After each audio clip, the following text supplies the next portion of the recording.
ადამიანის ცნობიერების მდგომარეობა პირდაპირ კავშირშია იმასთან, ბედნიერია ის თუ უბედური. მაგალითად, როდესაც ადამიანს აქვს შევიწროებული ცნობიერება, ის იტანჯება ამ დროს. რაც უფრო მეტად არის ადამიანის ცნობიერება შევიწროებული, მით უფრო დიდ ტანჯვას განიცდის ის. ზუსტად აქედან მოდის შური, გაღიზიანება, შიში, სიხარბე, დარდი, ეს ყველაფერი შევიწროებული ცნობიერების შედეგია. როდესაც ჩვენი ცნობიერება შევიწროებულია, სულ გაღიზიანებულები ვართ, სულ უბედურები ვართ. ვერ ვიგებთ ცხოვრების აზრს. და ზუსტად შევიწროებული ცნობიერების შედეგია დეპრესიაც. როდესაც დარდი უკვე ისეთ დონეს აღწევს, რომ ადამიანი თვითმკვლელობამდეც კი მიდის. რაც უფრო ვიწრო ადამიანის ცნობიერება, მით უფრო დიდ ტანჯვას განიცდის ის, მით უფრო მეტ დარდს განიცდის ის, მით უფრო ვერ ხედავს ცხოვრების მიზანს ამის გამო, ამ ტანჯვის გამო და საბოლოო ჯამში ამ ყველაფერს ის მიჰყავს სუიციდამდე. ამ დროს ტანჯვა იმდენად ძლიერია, რომ ადამიანს სიცოცხლის მიზანი არ აქვს, სიცოცხლის სურვილიც აღარ აქვს. რადგან შევიწროებული ცნობიერება ნიშნავს ტანჯვას, ნიშნავს სიკვდილს, ნიშნავს სიბნელეს. სულის ბუნება პირიქით, ცნობიერების გაფართოება, თავისუფლების შეგრძნება, სიხარული, სილაღე, შეცნობა, შემეცნება. სულის ბუნება ზუსტად ეს არის. და რაც უფრო გაფართოებული ადამიანის ცნობიერება, მით უფრო ბედნიერია ის, მით უფრო თავისუფალია ის, მით უფრო დიდ სიხარულს განიცდის ის. რადგან ადამიანი ამ დროს საკუთარ ბუნებას უბრუნდება. სულის ბუნება არ არის შევიწროებული ცნობიერება. რაც უფრო ვიწროა ადამიანის ცნობიერება, მით უფრო კარგავს ის საკუთარ ბუნებას. და ზუსტად საკუთარი ბუნების დაკარგვას მიჰყავს ის სიკვდილამდე. ამ დროს ადამიანი საკუთარ ბუნებას ღალატობს და ისვავს ჩარჩოებში საკუთარ თავს, საკუთარ ცნობიერებას, მუდმივად ავიწროვებს მას, რასაც მოჰყვება მრავალგვარი ტანჯვა. სინამდვილეში ადამიანის ყოველი ტანჯვის წყარო არის მისი შეზღუდული, შევიწროებული ცნობიერება. ნებისმიერი ტანჯვის წყარო არის ზუსტად ეს. მაშინ, როდესაც ადამიანს გაფართოებული ცნობიერება აქვს, ის არის სრულიად ბედნიერი ნებისმიერ სიტუაციაში. გარე სიტუაციები ვეღარ ახდენენ მასზე გავლენას.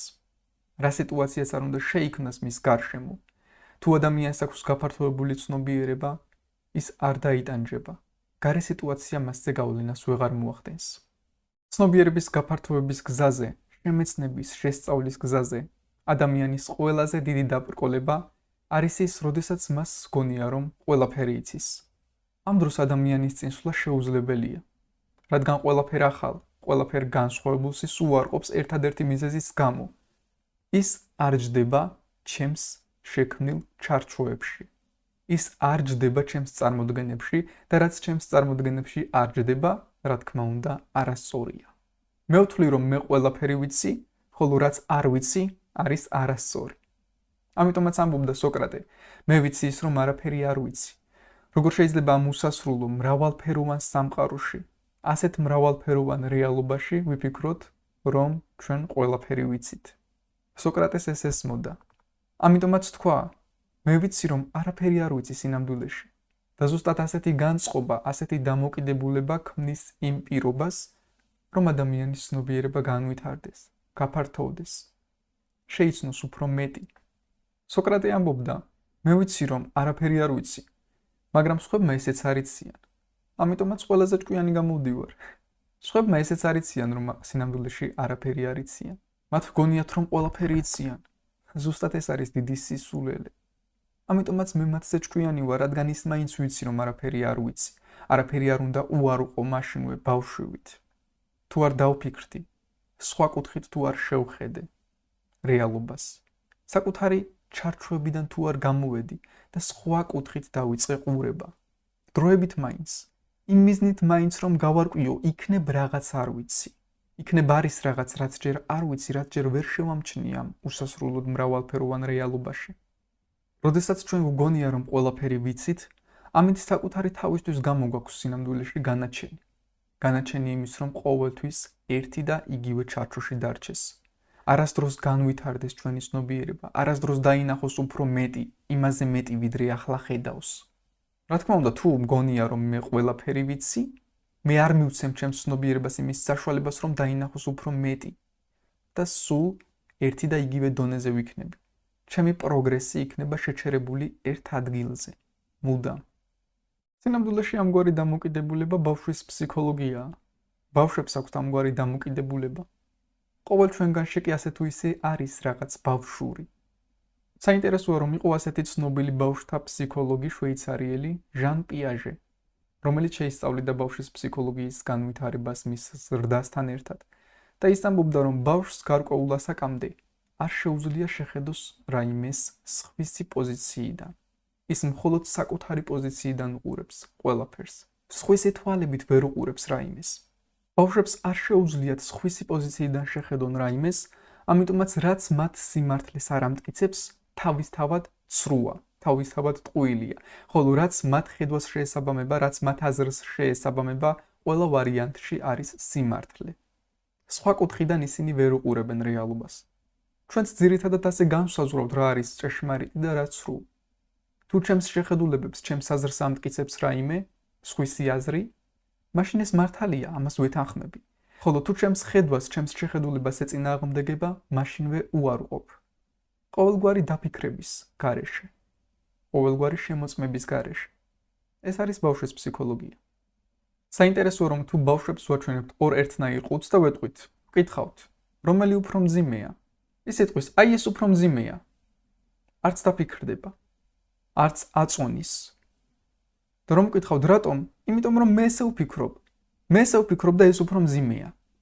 ყოველგვარი აწონ-დაწონვის გარეშე იტყვის, რომ ეს უფრო მძიმეა, რადგან ის ასე ფიქრობს. მას ასე ეჩვენება. მე თუ ესე მეჩვენება, ესე იგი ეს უფრო მძიმეა.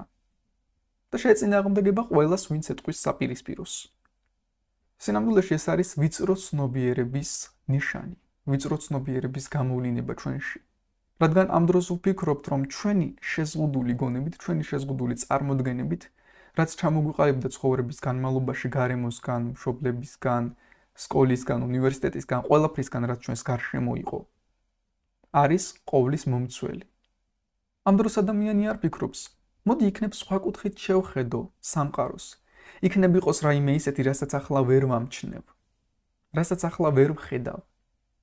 მხოლოდ ამგვარი დამოკიდებულებით შეიძლება ადამიანის ცნობიერება გაფართოვდეს, როდესაც როგორც მინიმუმ ვუშვებთ აზრს, რომ ჩვენ შეიძლება ყველაფერი არ ვიცოდეთ. ეს არის ყველაზე მთავარი პირობა, რითიც ადამიანს შეუძლია განვითარება, შემეცნება, ცნობიერების გაფართოვება, მისი ხედვის არეალის გაფართოვება. როდესაც ის არ იყურება ვიწრო კუთხიდან, არამედ თავისი ხედვის კუთხეს აფართოვებს. მაგრამ თუ ვფიქრობ, რომ მხოლოდ ჩემი ხედვა და ჩემი წარმოდგენებია ჭეშმარიტი, მაშინ სულ ერთი და იგივე ხედვის კუთხე გვექნება. ვერ შეძლებს ის გაფართოვებას, უფრო მეტის დანახვას, განვითარებას. ზუსტად ამგვარი დამოკიდებულებით ჩნდება დოგმატიზმი ნებისმიერ რელიგიაში, ან ფანატიზმი. როდესაც ვფიქრობთ, რომ მხოლოდ ჩემი ხედვაა მართალი, მხოლოდ ჩემი რელიგია აღწერს ჭეშმარიტებას სრულად, მხოლოდ ჩემი რელიგიაა ჭეშმარიტი, ყველა სხვა კი ჯოჯოხეთში წავა განადგურდება. ეს არის ვიწრო ცნობიერების შედეგი. როდესაც ამ ხელა სამყაროში, ამდენად მრავალფეროვან სამყაროში ვამბობთ, მხოლოდ ეს არის ჭეშმარიტი, მხოლოდ ეს აღწერს რეალობას სრულად, ყველა სხვა კი განადგურდება, არასწორ გზაზეა და არასწორად უყურებს რეალობას. და ეს ზუსტად იმიტომ ხდება, რომ ჩვენ გვინდა ღმერთის მოქცევა საკუთარი მატერიალური ჩარჩოების შიგნით. როდესაც ღმერთი უსაზღვროა, ის უსაზღვროდ მრავალფეროვანია, ისეთივე როგორიც ეს სამყაროა და ამაზე უფრო მეტიც. და ყოველი რელიგია ამ უსაზღვროდ მრავალფეროვან ყოვლის მომცველ ღმერთს აღწერს სხვადასხვა კუთხით, აღწერს ღმერთის სხვადასხვა ასპექტებს. და ეს არ ნიშნავს, რომ ჩემი თუ ღმერთს სხვანაირად აღწერს, ჩემი თუ ამ სამყაროს სხვანაირად აღწერს, ყველა სხვანაირი აღწერა არის სრულ, არის არასწორი და მხოლოდ ჩემია ერთადერთი ჭეშმარიტი რეალობის სწორი აღწერა და გადმოცემა. მხოლოდ ჩემი წმინდა წერილი აღწერს რეალობას, ყველა სხვა წმინდა წერილი არის ეშმაკის, ის არასწორია და რეალობას აღწერს არასწორად. ეს არის ვიწრო ცნობიერების შედეგი. თუმცა სიმართლე ის არის, რომ ნებისმიერი რელიგია, ნებისმიერი ქადაგებელი, როდესაც ქადაგებს ნებისმიერი რელიგიის წარმომადგენელი, დამაარსებელი, მოქმედებს დროის, ადგილის, გარემოების და იმ ადამიანების შესაბამისად, ვინც იქ იმყოფება. მაგალითად, ქრისტე თავად ამბობს: მე ამაზე ბევრად მეტი მინდა თქვენ გითხრათ, მაგრამ თქვენ ამას ვერ გაიგებთ. სრულიად უაზროა უთხრა ადამიანს იმაზე მეტი, რის გაგებასაც შეძლებს. ამიტომაც მან გახსნა იმდენი ცოდნა, რამდენიც მიღებასაც შეძლებდნენ იმ პერიოდში მყოფი, მის გარშემო მყოფი ადამიანები. ყოველი რელიგიის დამაარსებლები, ქადაგებლები, წარმომადგენლები მოდიოდნენ კონკრეტულ დროს, კონკრეტულ ადგილას და კონკრეტულ გარემოებაში, კონკრეტულ ადამიანებთან და ქადაგებდნენ იმის შესაბამისად, რა მოცემულობაც იყო იმ კონკრეტულ პერიოდში. რათა ადამიანებმა განაგრძონ წინსვლა და განვითარება იმ ადგილიდან, იმ მომენტიდან, სადაც იმყოფებიან, იმ დონიდან, სადაც იმყოფებიან. მაგალითად, თანამედროვე ქრისტიანობა არ აღიარებს რეინკარნაციას. მან ის უარყო დროის გარკვეულ მონაკვეთში გარკვეული მიზეზების გამო. მაგრამ იმის მიხედვით ჩვენ რას უარყოფთ და რას მივიღებთ, ამით რეალობა არ იცვლება. რეალობა რჩება რეალობად. ამიტომაც ჩვენ შევეხებით მათ შორის რეინკარნაციას, რადგან ის ძალიან დიდ როლს ასრულებს ამ სამყაროში და ხსნის ძალიან ბევრ რამეს. და ეს არ ნიშნავს იმას, რომ ჩვენ ვინმეს ხედვას შეურაცხყოფთ, ვინმეს ხედვას ვებრძვით. არა, ეს უბრალოდ ნიშნავს იმას, რომ ჩვენ ვცდილობთ რეალობა ავღწეროთ ისე, როგორც არის, ყოველგვარი ფანატიზმის გარეშე. რათა ნებისმიერმა ადამიანმა, ნებისმიერი რელიგიის წარმომადგენელმა, ნებისმიერი კულტურის მქონე ადამიანმა შეძლოს დაინახოს იმაზე მეტი, ვიდრე ახლა ხედავს.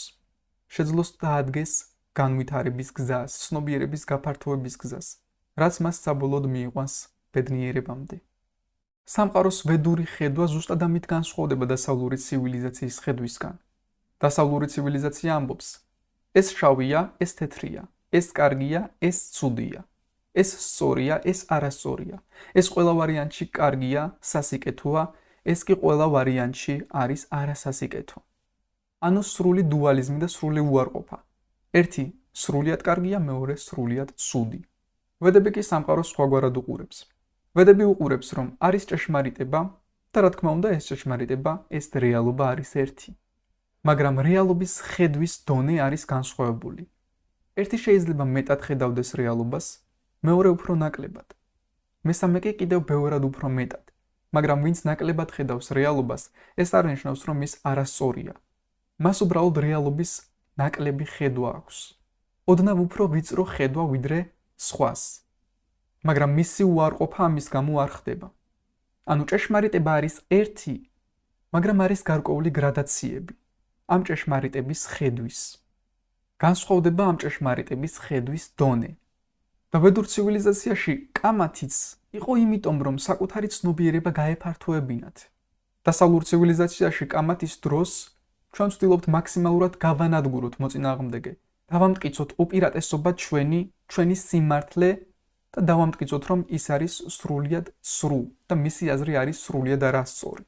ამ დროს ადამიანს სრულიად ვანადგურებთ და ყველაზე საინტერესო ის არის, რომ თუნდაც სიმართლეს ვეუბნებოდეთ ადამიანს, თუნდაც მართლები ვიყოთ, ადამიანი, რომელიც დავამცირეთ, რომელიცაც ვუთხარით, რომ მისი აზრი იყო სრულიად არასწორი. თუნდაც ამ ადამიანმა დაინახოს, რომ ჩვენ მართალს ვეუბნებით, ის ვერანაირად ვერ შეძლებს ამის მიღებას. ადამიანში ცვლილება ვერ მოხდება. ადამიანში ვერ მოხდება წინსვლა, მისი ცნობიერების გაფართოვება, რადგან თავს დამცირებულად იგრძნობს. თუ ადამიანს დარჩა დამცირების შეგრძნება, მისი შეცვლა ვერანაირად ვერ მოხდება. თუნდაც ხედავდეს ის, რომ თქვენ მართალს ეუბნებით. როდესაც ვედურ ცივილიზაციაში კამათი ხდებოდა, ეს იყო მხოლოდ იმ მიზნით, რომ ადამიანს ცნობიერება გაეფართოებინა. ამ დროს არ ხდებოდა მეორე ადამიანის სრული განადგურება, სრული შერწყვენა, სრული დამცირება, იმის თქმა, რომ მისი აზრი იყო სრულიად არასწორი. და ამ დროს ადამიანი მართლა ხედავდა, უფიქრდებოდა, სხვა კუთხიდან უყურებდა რეალობას. იმ ადამიანის კუთხიდან, ვინც ესაუბრებოდა მას. შემდეგ ფიქრობდა, იქნებ არის რაღაც, რაც მე გამომრჩა. იქნებ უფრო ფართედად შეიძლება რეალობა დავინახო და მას ჰქონდა განვითარების საშუალება. ჩვენს დროს კამათი ხდება მხოლოდ იმიტომ, რომ ჩვენი უპირატესობა დავამტკიცოთ. შემდეგ დავრჩებით იმ შეგრძნებით, რომ ჩვენ გავიმარჯვოთ. მაგრამ რეალურად ჩვენში ან ჩვენს მოწინააღმდეგეში რაიმე ცვლილება მოხდა თუ არა. აი ეს არის საკითხავი. ჩვენ გავუმყარდებით ჩვენს შეხედულებებში, თუნდაც ეს შეხედულებები არ იყოს სრული, იყოს არასწორი, იყოს ვიწრო. თუნდაც ფართედ ვხედავდეთ რაიმეს, ჩვენ ვერ შევძლებთ უფრო მეტი დავინახოთ, რადგან ამ დროს გვგონია, რომ გავიმარჯვეთ და ჩვენი შეხედულებები არის ერთადერთი ჭეშმარიტი და სრული. და არც მეორე ადამიანი იცვლება, რადგან თავს დამცირებულად გრძნობს. მას აღარ უჩნდება სურვილი, მიიღოს შენი ხედვა, შეხედოს რეალობას შენი თვალებით, რომელიც საშუალებას მისცემს უფრო მეტი დაინახოს. და ნამდვილად ძლიერ და ფართედ ცნობიერების ადამიანს უხარია კიდეც ამ დროს, უხარია კიდეც ის, როდესაც გაიგებს უფრო მეტს. გაიგებს, რომ თურმე არსებობს რეალობის კიდევ უფრო სხვა კუთხიდან დანახვის შესაძლებლობა. თურმე არსებობს კიდევ უფრო მეტად დავინახო და მეტად შევიგრძნო რეალობა, ვიდრე მე წარმომედგინა. ამიტომაც ჩვენი განხილვები, ჩვენი ვიდეოები იქნება იმისკენ მიმართული, რომ ჩვენ მაქსიმალურად ფართედ დავინახოთ რეალობა, მაქსიმალურად ფართედ დავინახოთ ჭეშმარიტება და გავიფართოვოთ საკუთარი ცნობიერება.